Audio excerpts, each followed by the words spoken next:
जय भीम मित्रांनो, आपण बघितलं तर वेगवेगळ्या धर्माचे जे संस्थापक आहेत, वेगवेगळ्या धर्मामध्ये देवाला कसं विशिष्ट प्रकारचं स्थान दिलेलं आहे आणि त्या प्रकारचे जे त्यांचे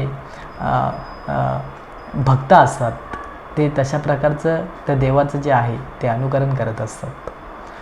बौद्ध संस्कृतीमध्ये किंवा बुद्धांच्या संपूर्ण तत्त्वज्ञानामध्ये बुद्धांनी असं म्हटलं आहे की मनोपुगम्मा मनो धम्मा मनो सेटा मनो माया माणसाचं पदुठ्ठेनं भासती वा करोती वा ततो सुख म्हणवेती. बुद्धांनी अतिशय मार्मिक शब्दामध्ये आपल्या मनाचं जे महत्त्व आहे ते सांगितलेलं आहे. आपल्या मनामध्ये उत्पन्न होणारे जे विचार आहेत, आपल्या मनामध्ये निर्माण होणाऱ्या ज्या क्रिया आहेत, त्या क्रिया आपल्या या शरीराला तशा प्रकारचे सूचना द्यायचं काम करत असतात.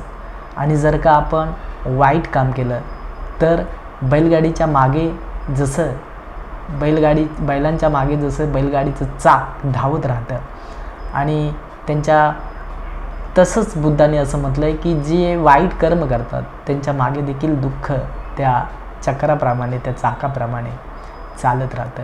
आणि जर का व्यक्तीने चांगलं किंवा कुशल कर्म केलं तर त्यांच्या मागे आपली जी सावली आहे ती जशी आपल्यासोबत राहते तसंच सुख जे आहे ते त्या व्यक्तीच्या सोबत राहतं. आता असा अतिशय मार्मिक असा मनाचा जो अतिशय महत्त्वाचा पैलू जो आहे तो बुद्धाने आपल्या धम्म उपदेशामध्ये आमच्यापर्यंत पोचवलेला आहे. जय भीम.